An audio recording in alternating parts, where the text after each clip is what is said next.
मेरे प्यारे दोस्तों, मैं परमात्मा से यही दुआ करूंगा हमेशा कि आप सब हमेशा हमेशा खुश रहें, आबाद रहें और आनंद में रहें। तो आज कुछ भाई लोग जो हैं मेल करते हैं कि हमें ज्ञान बोध के ऊपर कोई सत्संग करो, जो कबीर सागर का ही एक अंश है ज्ञान बोध। तो आज मैं आपको ज्ञान बोध की कुछ गुप्त रहस्य की बातें बताऊंगा और पूरी उम्मीद करूंगा कि जो विवेकी हंस है वो एक पल में समझ जाएंगे कि कबीर साहब क्या कहना चाह रहे थे धर्मदास जी से। जैसे मैंने आपको पहले बता रखा है कि जो कबीर साहब ने धर्मदास जी को ज्ञान दिया वो एक कहानी ज्ञान था। स्वर्ग, नरक, ब्रह्मलोक, महाब्रह्मलोक, इन सब को अपनी जिंदगी से दूर करने के लिए उन्होंने एक सतलोक, अलखलोक, अगमलोक, अनामी लोक की एक कहानी तैयार की ताकि हम लोगों का मन स्वर्ग नरक से हटकर सतलोक की तरफ जुड़ जाए। लेकिन सतलोक भी बंधन है। इसीलिए कबीर साहब ने उसी वाणी में बीच बीच में ऐसी गुप्त बातें बताई, गुप्त भेद बताए, रहस्य बताए जिनको एक अधूरा गुरु कभी नहीं खोल सकता। क्योंकि अधूरा गुरु जो भी होगा वो अनुराग सागर की वाणी को सत्य मानकर ही सत्संग करेगा और लोगों को सतलोक ले जाने के लिए, अलख, आगामी लोक, अनामी लोक ले जाने के लिए प्रेरित करता रहेगा। जैसे आपने पढ़ा कि सतलोक में 70 युग तप किया काल ने, तो भाई अगर 70 युग समय सतलोक में भी अगर समय है तो वो भी समय से परे नहीं हो पाया, यानी काल से परे नहीं हुआ सतलोक। अगर उसमें भी 70 युग, 80 युग, 90 युग काम चलता है तो भाई वो भी समय के अंडर है, वो भी काल के अंडर है। लेकिन हम लोग के दिलों से केवल स्वर्ग, नरक, ब्रह्मलोक को खत्म करने के लिए एक सतलोक, अलखलोक, अगमलोक, अनामी लोक की रचना करी गई ग्रंथ में। लेकिन जब धर्मदास ने कहा कि महाराज कहीं जीव इन लोकों के चक्कर में ना फंस जाए, नकली गुरु आके कहीं इन लोकों की लालच देकर कहीं जीव को भ्रमित ना कर दे, वो सत्य स्वरूप को ना प्राप्त कर पाए और किसी लोक में रहने की बात करे, तो तब कबीर साहब ने कहा था कि मेरा जो 13वां पंथ होगा उसमें मैं स्वयं आऊंगा और इन सब लोकों को नष्ट करूंगा वाणी के द्वारा। और वही ज्ञान अब आगे चलता चलता मैं आपको समझा रहा हूं और कबीर साहब के वो गुप्त भेद, गुप्त रहस्य जो वाणी में छुपे हुए हैं उनको मैं उजागर कर रहा हूं। तो आपने पूरा विवेक लगा देना है कि आखिर कबीर साहब का सतलोक क्या था, कहां से सतगुरु कबीर साहब आए थे। पूरा विवेक लगाना है दोस्तों, पूरा विवेक लगाना है, तब आपको एकदम क्लियर समझ में आएगा कि वाणियों में गुप्त रहस्य क्या क्या छुपे हुए हैं। एक मेरे भाई का मैसेज आया, मुझे मेल आई, कहता है साहिब जी मुझ पे दया हो गई कबीर साहब की, आपके सत्संग सुनने के बाद अब मैं वाणियों में छुपा हुआ सार शब्द देख सकता हूं। कितनी खुशी की बात है कि अब वो आदमी, वो लड़का, वो भाई मेरा स्वयं इतना चेतन हो गया है, जागरूक हो गया है कि वाणियों में छुपे रहस्य को वो ढूंढ सकता है। अब वो हंस स्वरूप हो गया है। नीर शीर का करे निबेड़ा और कहे कबीर सो हंस है मेरा। अब वो हंस हो गया है। अब उसको कोई सतलोक, अलखलोक, आगामी लोक, अकहलोक के नाम पे कोई भ्रमित नहीं कर सकता।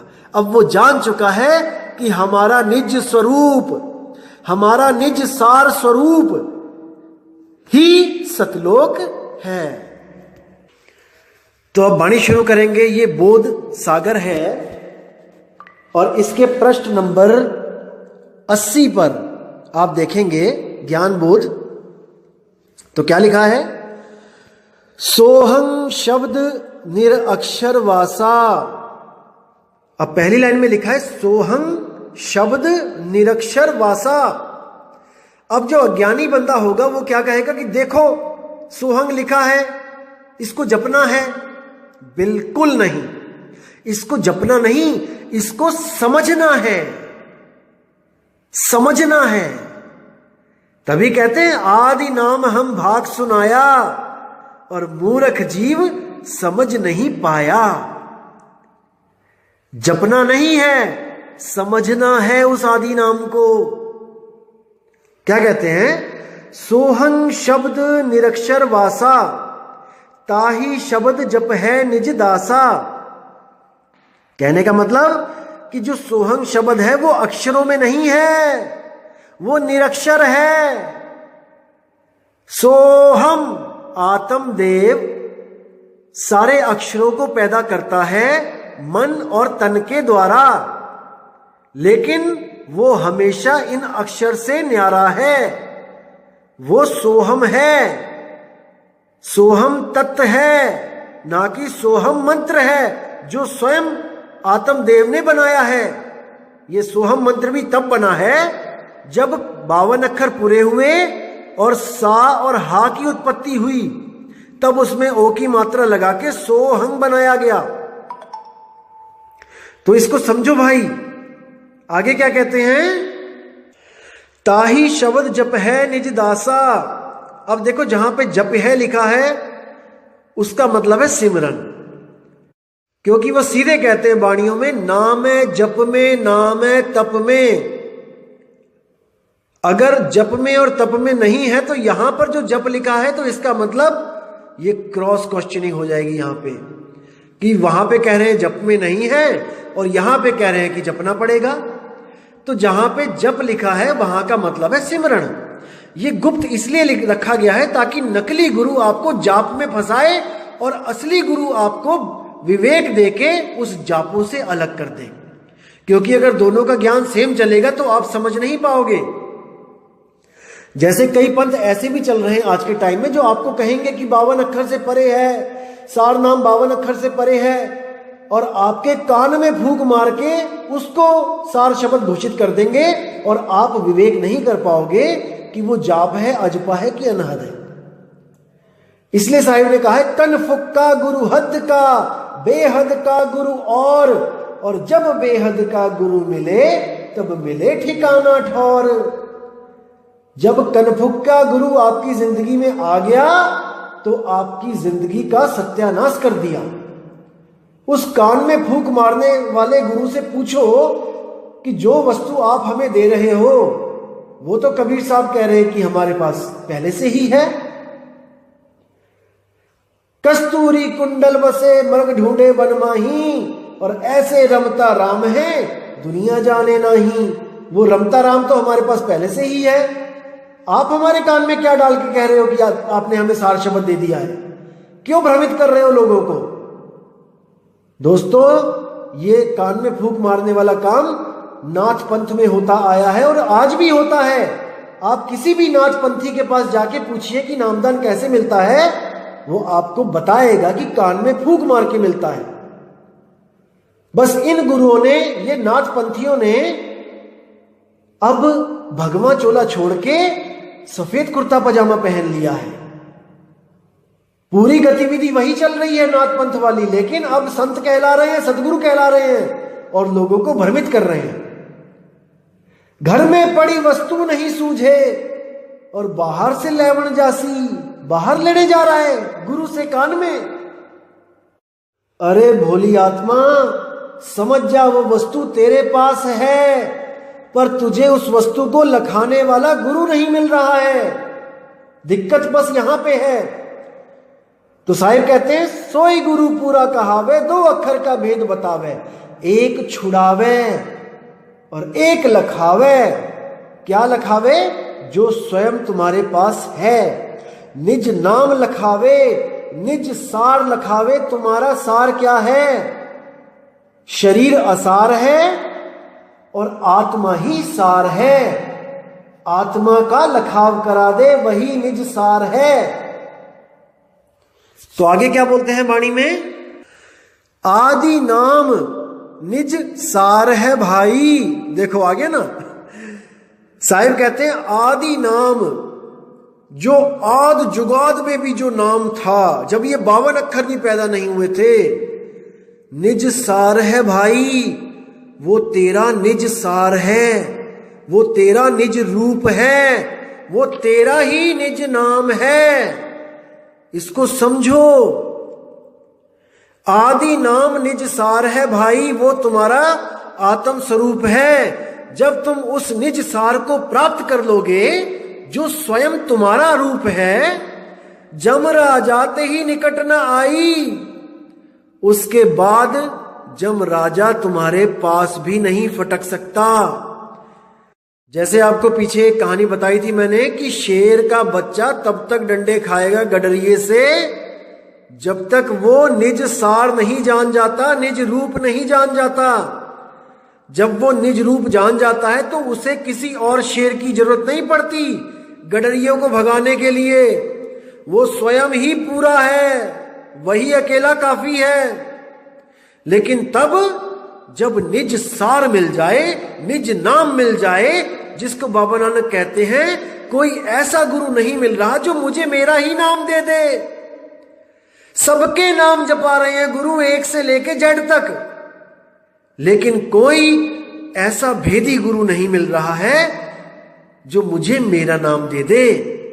इसलिए वाणी में कहते हैं कोई नाम ना जाने मेरा। तो ऐसा गुरु चाहिए जो हमें हमारा ही निज सार, निज नाम दे दे। 3 गुणों की भक्ति में भूल पड़ा संसार, और कहे कबीर निज नाम बिन कैसे उतरे पार। निज नाम बिन यानी तुम्हारा निजी नाम, तुम्हारा निजी स्वरूप, वो कोई भेदी गुरु दे सकता है भाई।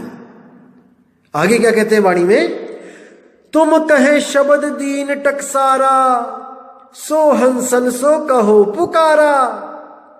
धर्मदास जी को कह रहे हैं अब मैंने तुम्हें शब्द टकसार दे दिया है, तुम्हें मैंने बता दिया है।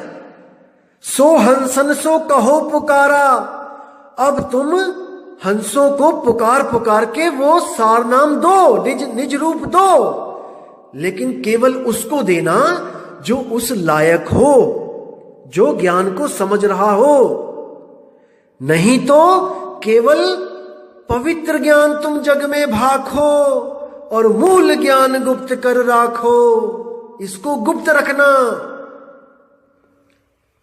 आगे कहते हैं सार शब्द का सुमिरन कर ही, सहज अमर लोक निस्तर ही। अब देखो कितनी प्यारी वाणी है। अब आप जो कई लोग स्वयंभू आत्मज्ञानियों के चक्कर में जो फंसे हैं, वो यहां पर इस वाणी पे विचार करें, केवल वो निकल आएंगे वहां से। क्या कहती है वाणी, सार शब्द का सुमिरन कर ही, जो उस निज नाम का सिमरण करेगा, जो निज रूप का ध्यान करेगा, सहज अमर लोक निस्तर ही, वो सहज ही अमर लोक को पहुंच जाएगा। यानी कि अपने निज रूप को प्राप्त कर लेगा और वो सहज हो जाएगा। अब ये जो सहज का नाम लेके आपको कई लोग भ्रमित करते हैं कि आपने सहज हो जाना है, सहज हो जाना है। यहां पर इस 5 तत्व के 5 जो अवगुण हैं, काम क्रोध लोभ मोह अहंकार, यही ऊपर के नूरी तत्वों में 16 गुण हो जाते हैं। और ऊपर आगे चले जाओगे तो वहां पे 54 हो जाएंगे, और आगे चले जाओगे तो 1000 कुछ हो जाएंगे। ऐसे भरमा देते हैं। उन लोगों को मैं बताना चाहूंगा भाई, अनुराग सागर की वाणी आप पढ़ो, जहां पर सृष्टि रचना लिखी है वहां पे उस सतपुरुष के 16 पुत्र जो बताए गए हैं भाई, वो 16 गुण है, गुण। और उसी में ये सहज भी एक पुत्र है, एक गुण है, और एक मन भी गुण है, पुत्र है। अब इसी मन के चक्कर में, इसी मन को सारी पावर देने के देने की भूल करके वही आत्मदेव ये सृष्टि बना बैठा है और अपने सहज गुण को भूल गया है, जो उसका अपना गुण है। अब उसी मन को खत्म करने के लिए ज्ञानी, यानी आत्मा का एक गुण ज्ञान भी है, तो ज्ञानी रूप में बताया गया वहां पे कि कबीर साहब ज्ञानी रूप धर के आए। असल में वो ज्ञान लेके आए, जो परमात्मा है वो ज्ञान लेके आ रहा है और मन को खत्म करके दोबारा से आपको सहज रूप में ले जा रहा है। सहज यानी जो हिलता डुलता नहीं है, बिल्कुल सहज एक जगह स्थिर है। सुरती को ऐसी जगह ले जाया जा रहा है जो चीज स्थिर है। जब स्थिर है तो इसका मतलब अब वो आगे नहीं चलेगी, नहीं आएगी, नहीं जाएगी। यानी चलना ही समय का काम है, रुकना ही निज रूप है, निज नाम है। जब आप एक जगह रुक जाते हो तो समझ जाओ कि वहां पे समय रुक गया, और जब आप चलना शुरू करते हो तो समझ जाओ कि समय के अधीन आ गए। इसलिए उस अवस्था को बोला है अकाल। ना कहीं आना ना कहीं जाना, आपे में आप समाना। आत्मा अजन्मा है और सुरती को हमने आत्मा में ही लगा के उसको भी सहज कर देना है, स्थिर कर लेना है। इसी को मुक्ति कहते हैं। तो जो 16 पुत्र हैं असल में वो 16 गुण हैं। जैसे सबसे पहले कुरुम बोला गया कि पहले कुरुम को पैदा किया। कुरुम का मतलब होता है कछुआ। अब कई ऐसे पंथ भी चल रहे हैं कबीर पंथ में जो कछुआ बना देते हैं वहां पे कि ये परमात्मा का पहला पुत्र है कछुआ, और उसके ऊपर एक काल खड़ा कर देते हैं। भेद ना होने के कारण केवल शब्दों में उलझ जाते हैं, भाव को नहीं पकड़ सकते भाई। आप 16 पुत्र देखना कौन कौन से हैं। सबसे पहले कुरुम। कुरुम का मतलब है कछुआ। भाव क्या बोला गया है यहां पर कि आत्मदेव पहले अपने आप में था, रमा हुआ था। लेकिन जैसे कछुआ भी अपने आप में होता है, लेकिन वो हाथ और पैर गर्दन जैसे ही बाहर निकालता है तो वो खतरे में पड़ जाता है। अब उस पर कोई भी हमला कर सकता है। याद रखना दोस्तों, अगर कछुआ चल रहा होगा और आप एकदम ताली भी बजाओगे तो वो एकदम अपने हाथ पैर अंदर कर लेगा, सेफ मोड में चला जाएगा। इसी तरह जो आत्मदेव था वो सेफ मोड में था, लेकिन जैसे ही कुरुम कछुए की तरह उसने अपना विस्तार किया, अपने गुण प्रकट किए, बस वहीं से कहानी खराब हो गई। जैसे ही मन प्रकट किया वैसे ही आगे से आगे विस्तार होता ही चला गया। तो ये समझना पड़ेगा आपको। उन्हीं गुणों में, उन्हीं पुत्रों में दया, शील, संतोष, प्रेम, सद्भाव, जलरंगी। जलरंगी मतलब पानी जैसा रंग, यानी कोई रंग नहीं। आत्मा का स्वरूप कोई रंग रूप नहीं। रंग न रूप न रेख प्रभु ऐसे भगवान। वाणी में मैंने आपको वाणी सुनाई थी। तो कहने का मतलब यही है कि 16 गुणों में से जो एक गुण है वो है काल, मन। वही आपको फंसाने के लिए जिम्मेदार है यहां पे। और एक गुण है ज्ञान, जो मैं आपको दे रहा हूं। इसी गुण के द्वारा आपने एक गुण और प्राप्त करना है, वो है सहज। सहजता प्राप्त करते ही आपके अंदर शील, संतोष, दया, प्रेम, सद्भाव सब कुछ ऑटोमेटिकली आ जाएगा। समझिए इसको, वो कहानी में मत उलझिए। कई लोग कहते हैं कि पहली आत्मा जिसने हाथ उठाया उसको नारी बना दिया गया और उसमें सारे जीवों को डाल के काल के साथ भेज दिया गया। अब विचार करना मेरे भाई कि हाथ उठाने के बाद उसको नारी बनाया गया, औरत बनाया गया, अष्टांगी बनाया गया। हाथ उठाने से पहले वो क्या था? वो आदमी ही था ना, तभी तो उसको औरत बनाया गया। यानी कि केवल एक औरत बनी उस वक्त जिसने सबसे पहले हाथ उठाया, और बाकी सब आदमी ही थे।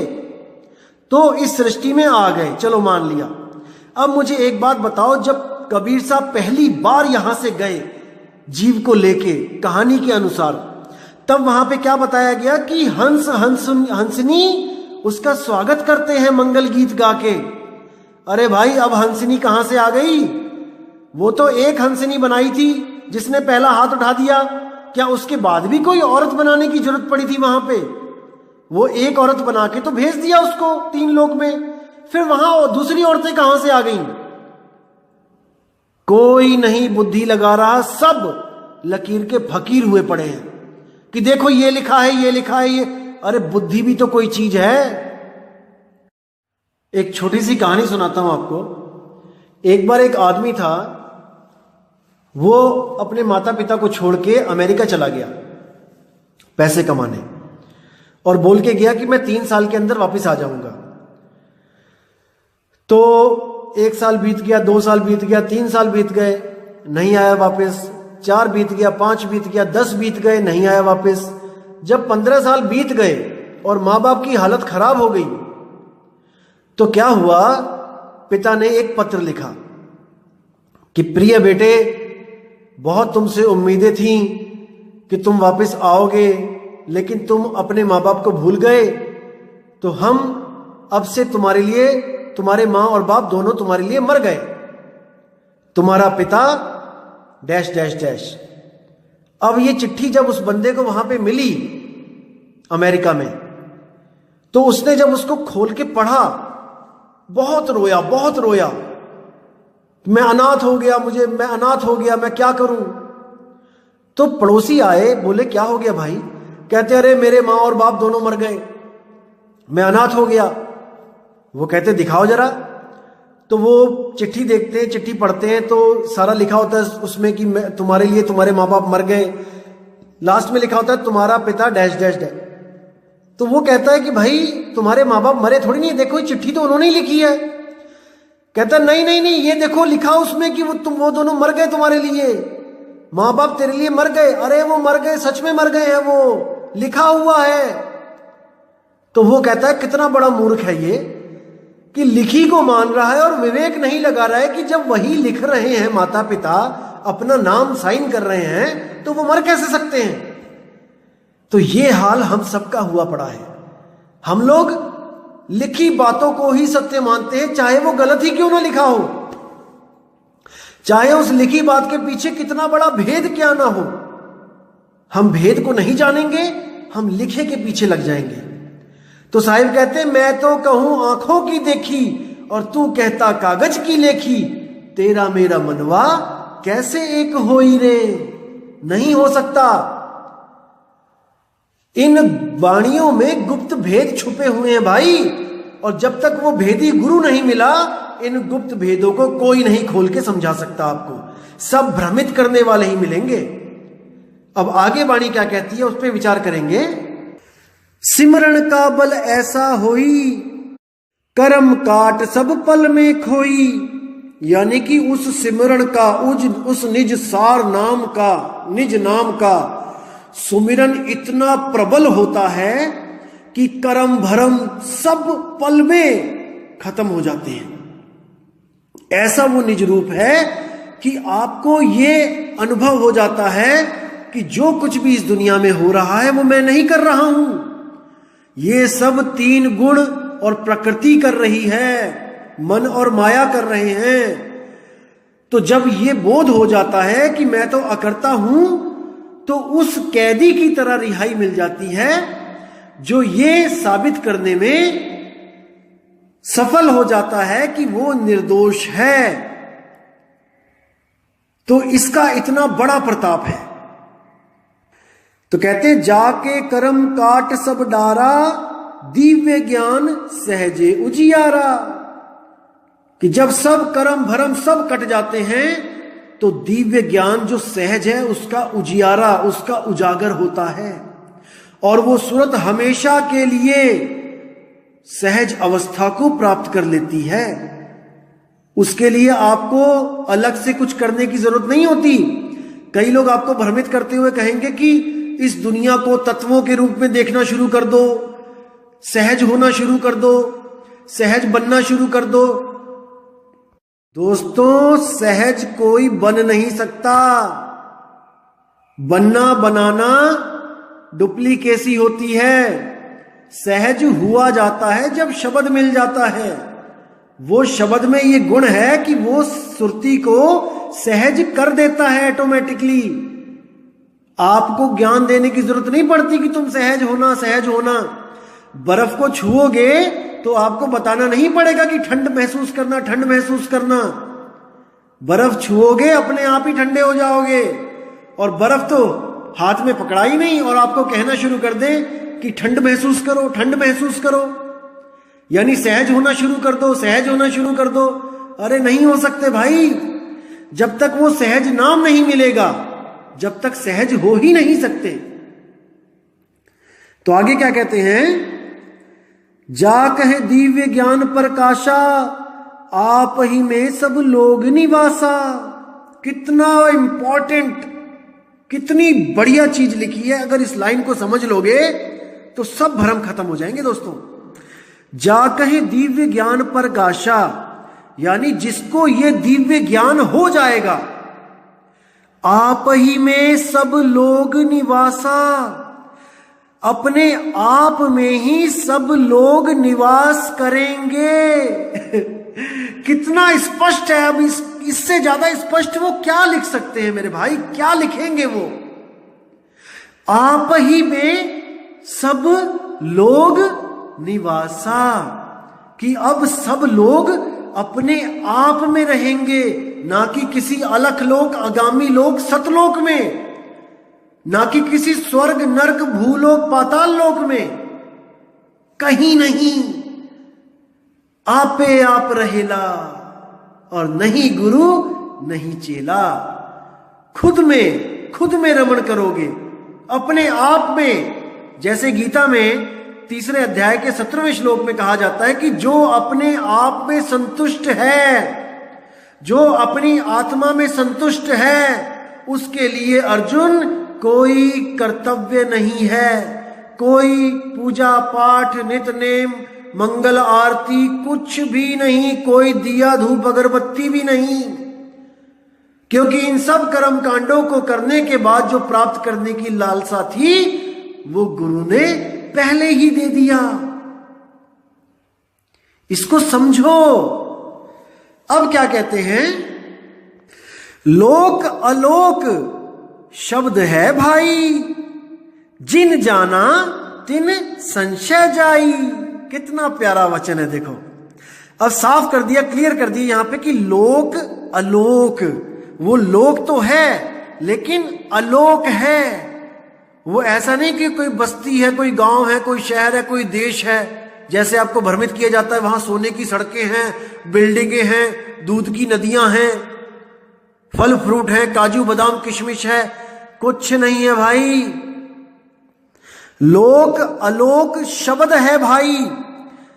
जो लोक और जो अलोक दोनों बता दिया कि लोक जैसा अलोक है वो क्या है, वो शब्द है। वो शब्द में ही सुरती रमेगी, शब्द में ही सुरती ठहरेगी। सुरती के लिए शब्द ही लोक है। जैसे मैंने बताया था आपको कि मां एक इंसान भी है और अपने बच्चे के लिए एक स्थान भी है। अपने बच्चे को वो अपने गोद में रखती है तो वो एक स्थान कहलाती है, और जब वो अपने बच्चे का पालन पोषण करती है और उसकी रक्षा करती है तो वो एक इंसान कहलाती है।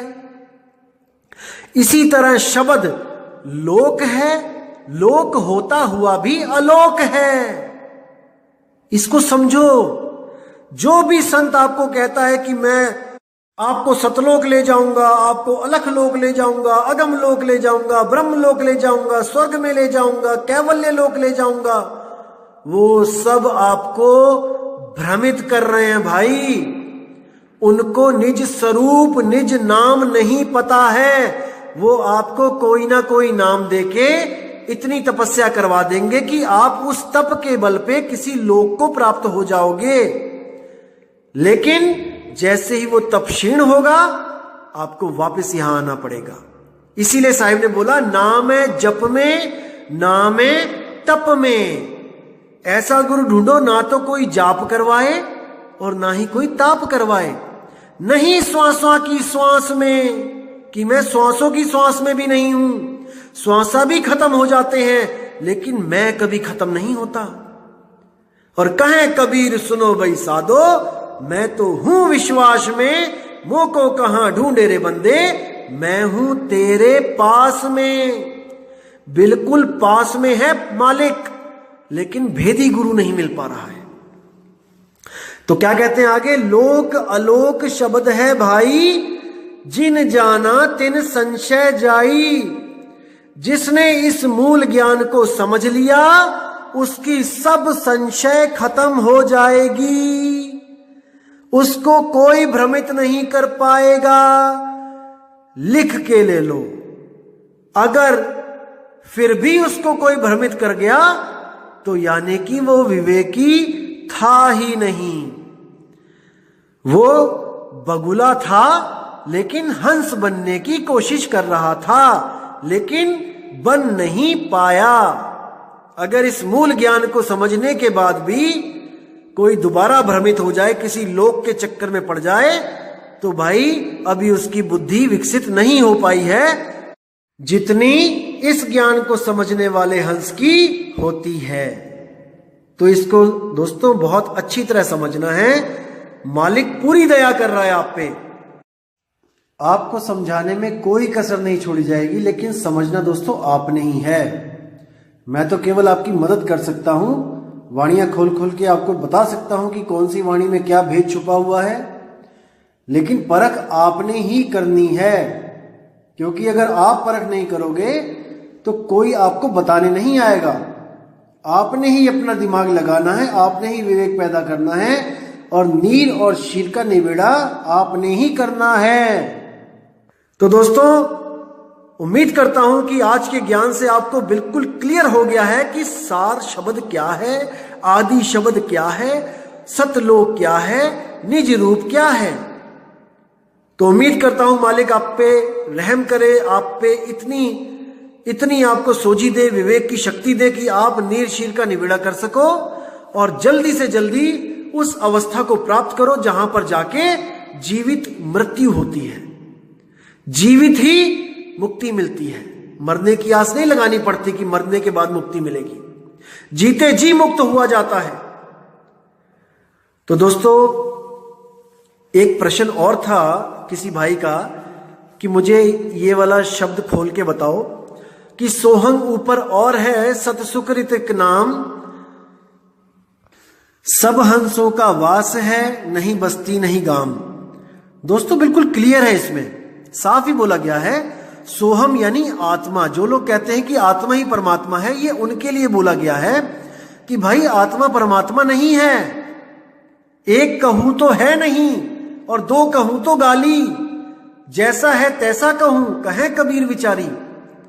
कि सोहंग ऊपर और है यानी आत्माओं से ऊपर एक और शक्ति है जो परमात्मा कहलाती है, अपने ज्ञान के कारण, अपने आकार के कारण नहीं कि हम अंश हैं और वो हमारा अंशी है, ऐसा नहीं है। कोई किसी का अंश नहीं है। आत्मा अजर अमर अविनाशी अजन्मा, परमात्मा भी अजर अमर अविनाशी अजन्मा। कोई किसी को पैदा नहीं कर सकता, ये पहले से ही पैदा है सब। ये तो बस भूल के कारण जन्म मरण में फंस गई है। तो क्या कहते हैं, सोहम ऊपर और है सतसुकृतिक नाम, और सब हंसों का वास है, नहीं बस्ती नहीं गाम। उस शब्द की महिमा गाई जा रही है कि सब हंसों का वास उसी सार शब्द में है, जो शब्द परमात्मा का भी है और आत्मा का भी है। लेकिन परमात्मा उसमें रमता है और आत्मा उससे बिछड़ गई है, इसीलिए जीव कहला रही है। अब सब हंसों का वास है, ये सब हंस, ये सब जीव आत्माएं उसमें वास करेंगी जाके। और वो कैसा होगा, नहीं बस्ती नहीं गाम। कोई बस्ती जैसा नहीं होगा कि वहां पे झोपड़पट्टी होगी, वहां पे मकान होंगे, वहां पे आप रहोगे। सुबह सुबह दूध वाला भी आएगा, चाय वाला भी आएगा, ब्रेड वाला भी बेचने ब्रेड आएगा। तो नहीं भाई, ऐसा नहीं है। ये निज अवस्था की बात कही है। कि नहीं बस्ती नहीं गांव, सूरत उस शब्द में ऐसे रहेगी जैसे किसी स्थान पर रहा जाता है, लेकिन स्थान होता हुआ भी वो स्थान नहीं है। लोक अलोक शब्द है भाई, और जिन जाना तिन संशय जाई। ये भेद की बातें हैं। जब आप ज्ञान में आओगे, उसको महसूस करोगे, उसको परखोगे, उसकी प्राप्ति करोगे, तो सब क्लियर हो जाएगा, एक भी संशय नहीं बचेगी।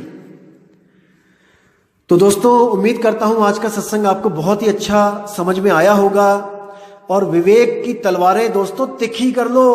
अभी ऐसी ऐसी वाणियां आने वाली हैं आगे कि आपके सारे भ्रम खत्म हो जाएंगे, लेकिन आपका काम है विवेक की तलवारें चलाना, अज्ञान को काट देना है हमने।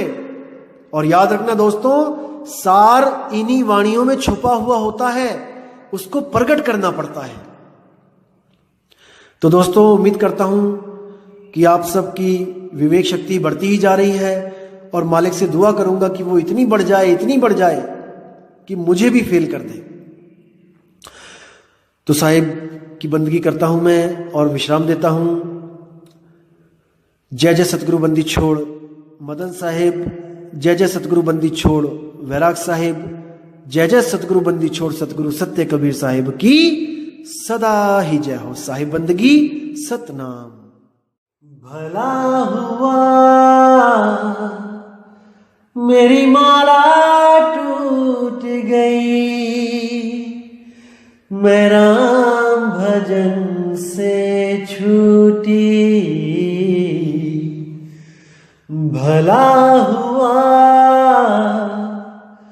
मेरी माला टूट गई, मैं राम भजन से छूटी। मेरे सिर से टली बला, भला हुआ